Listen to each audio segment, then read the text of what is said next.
Egypt rejects Israeli escalation in Gaza and settlement expansion in the West Bank.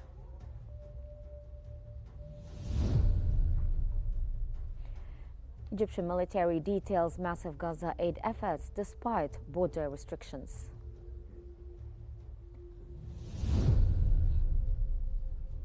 And the Palestinian presidency praises Egypt's role in Gaza.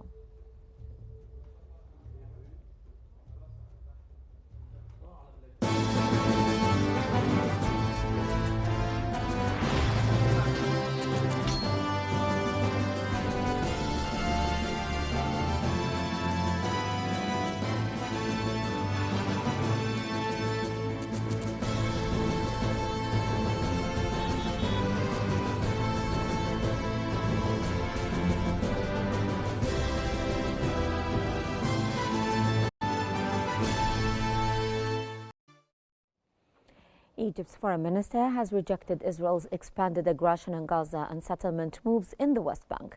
Egyptian Foreign Minister Badr Abdel-Ati voiced strong opposition to Israel's expansion of aggression in Gaza and its decision to increase settlement activity in the West Bank.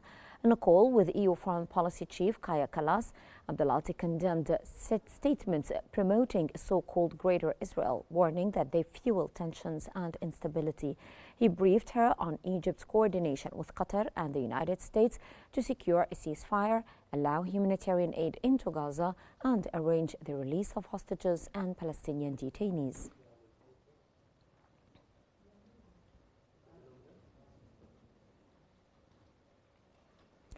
Egypt's foreign minister urged France to push for a Gaza ceasefire and condemned Israel's settlement expansion. Foreign Minister Badr Abdel-Ati told French counterpart Jean-Noël Barrot that Egypt rejects Israel's settlement expansion and rhetoric promoting so-called Greater Israel.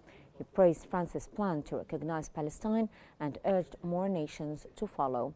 Abdel-Ati called for intensified aid deliveries to Gaza and pressed Israel as the occupying power to open all its crossings.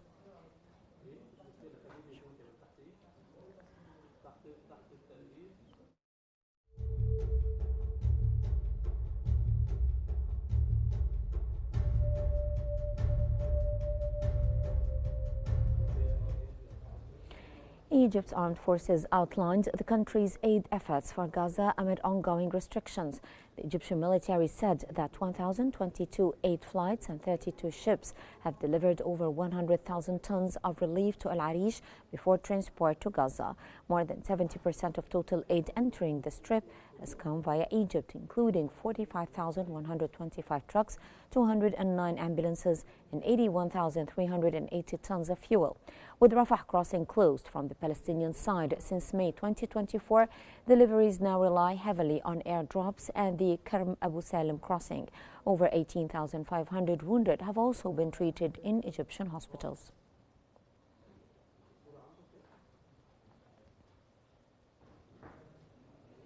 Al-Azhar has strongly condemned Israeli officials' remarks promoting the idea of Greater Israel. Al-Azhar called the statements provocative and extremist, saying that they reveal expansionist ambitions and disregard the people's rights.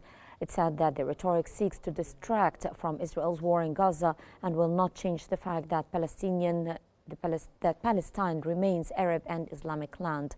Al-Azhar urged the Arab and Islamic world to unite against such threats to regional stability.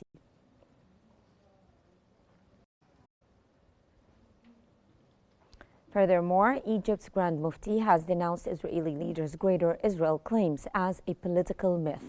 The Egyptian Grand Mufti has called the rhetoric a revival of old expansionist lies used to justify occupation. He said that daily attacks, sieges, and bombings reveal the reality of Israel's aggression, which cannot gain legitimacy. The Mufti urged the world to act against crimes targeting one of the most just causes in modern history.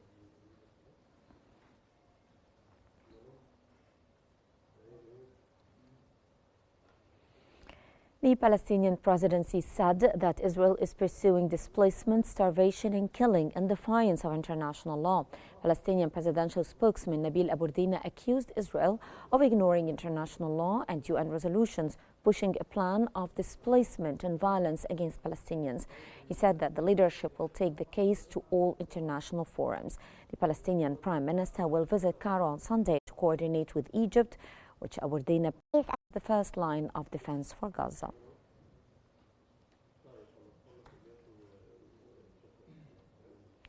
Nablus governor said that Israel's war targets Gaza and the West Bank, urging urgent UN action. Nablus governor Ghassan Douglas told Radio Nile that Israel's war is draining Palestinian life in both Gaza and the West Bank, affecting electricity, water and basic services. He praised Egypt's leading role against displacement and noting that growing international support for Palestinian rights. Douglas called on the UN and rights groups to intervene to stop the violations.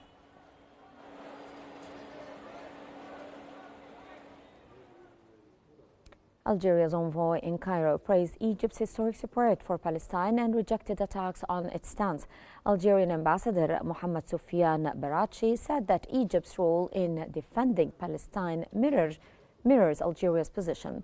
He condemned political campaigns targeting Egypt over Gaza, praising its opening of the Rafah crossing while protecting Palestinian land. Barachi spoke ahead of the African Intra-Trade Fair in Algiers in September.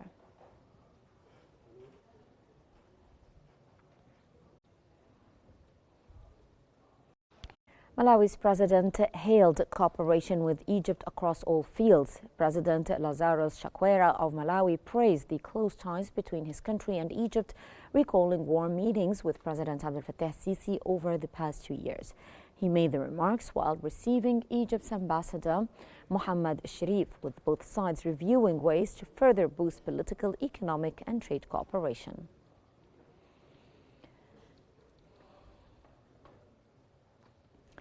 Jordan moved to expand regional air connectivity to boost tourism. Jordan's Tourism and Antiquities Minister Makram Ahmed Hajzin said that enhancing direct aid routes with Egypt and Gulf states is a strategic priority to revive the tourism sector.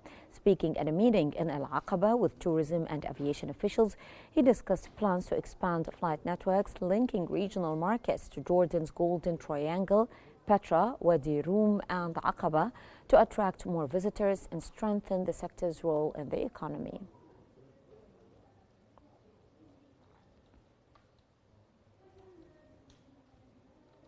India's ambassador to Cairo said that relations with Egypt are at historic high. Indian Ambassador Surya Reddy hailed deep ties between Egypt and India, rooted in decades of cooperation. Speaking to Egyptian radio, he cited strong leadership ties between President Abdel Fattah Sisi and Prime Minister Narendra Modi, growing trade and investment, and Egypt's BRICS membership as a boost to joint projects in technology and climate action.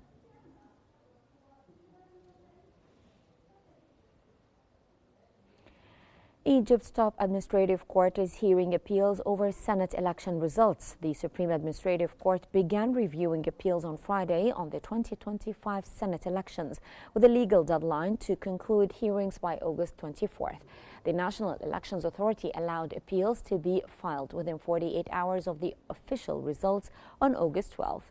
Voting took place in more than 8,200 polling stations under full judicial supervision and was monitored by international observers.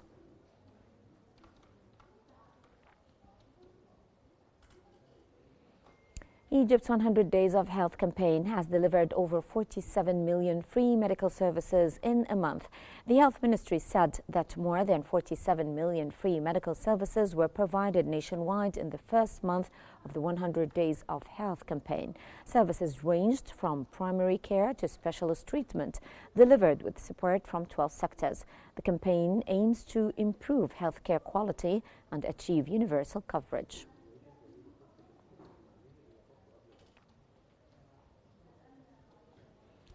Egypt's health ministry will launch a potential initiative for early detection of Alzheimer's disease. The health ministry is preparing a new initiative under Your Health is Happiness to detect Alzheimer's early following President Abdel Fattah Sisi's call to address the illness. The disease affects around 400,000 Egyptians, a number expected to double by 2030. Officials say that early diagnosis and family training are key to care as Alzheimer's progresses over several years.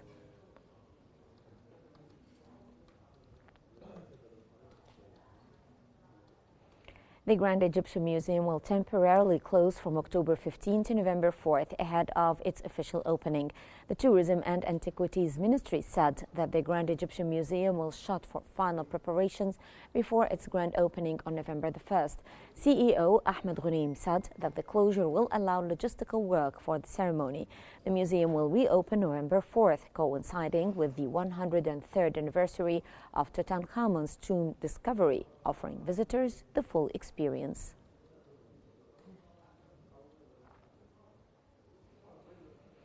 Hurghada Museum is showcasing a rare limestone statue of ancient Egyptian pharaoh Thutmose III. Hurghada Museum features a rare artifact of Thutmose III, one of Egypt's greatest military leaders and ruler of the 18th dynasty. Discovered in Luxor, the colored limestone piece shows the king wearing the white crown, ceremonial bird, and ornate necklace. Known as the Napoleon of the East, Thutmose III led 16 successful campaigns, expanded Egypt's borders to Nubia, and modernized its army. His strategies remain studied in military academies worldwide.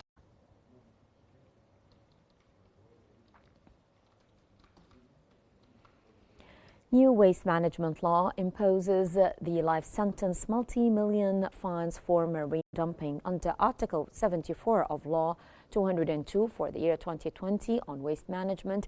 Anyone found dumping hazardous materials in Egypt's territorial waters, continental shelf, high seas, or exclusive economic zone faces life imprisonment and a fine between 5 million to 25 million Egyptian pounds.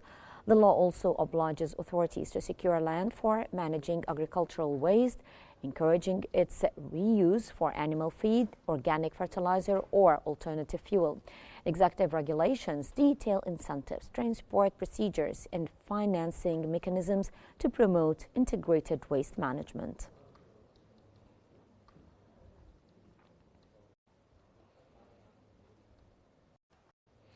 The gold industry in Egypt hailed the new law to regulate trading in gold investment funds. The head of the Gold and Precious Metals Division, Ihab Wasif, welcomed the government's plan to draft legislation regulating gold investment funds, calling it a milestone for Egypt's gold sector.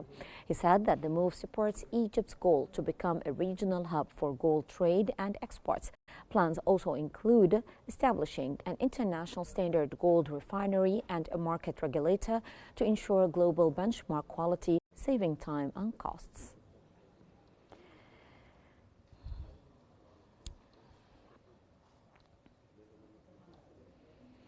Egypt's petroleum minister said that higher local output has saved $3.6 billion in fuel imports this fiscal year.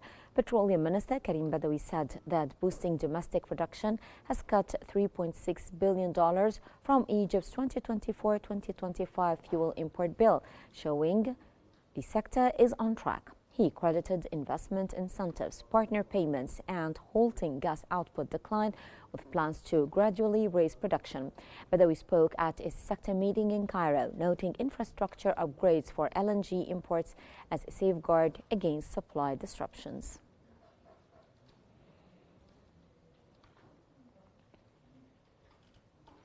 Egypt's unemployment rate dropped to 6.1% in the second quarter of 2025.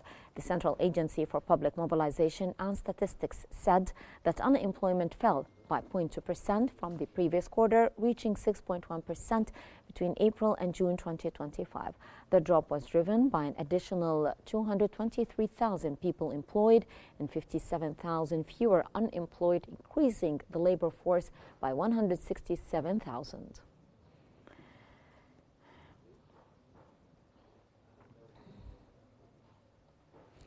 Egypt's weather authority warned of strong winds and poor sea conditions. The meteorological authority said on Friday we'll see strong winds from downdrafts beneath thunderclouds, causing blowing dust in some areas. Winds will be active across much of the country at intervals. Maritime navigation is expected to be disrupted in the Red Sea and the Gulf of Suez, with wind speeds of 40 to 60 kilometers per hour and waves reaching 2 to 3 meters.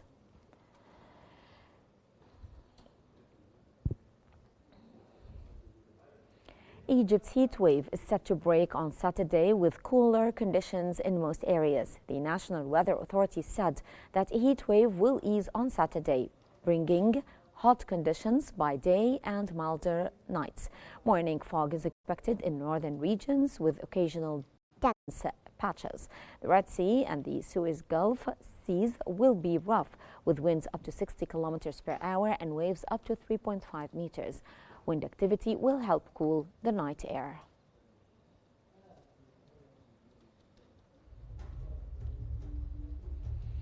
And that's the end of our news bulletin for this hour. Here is a quick recap of today's top stories. Egypt rejects Israeli escalation in Gaza and settlement expansion in the West Bank.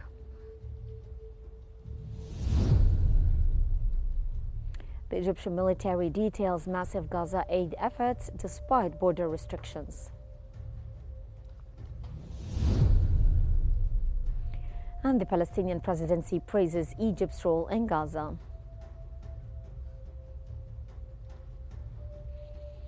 Well, that's all for now. Remember to stay updated by following Q News for the latest developments. I'm Halal Hamilawi. Thank you so much for watching.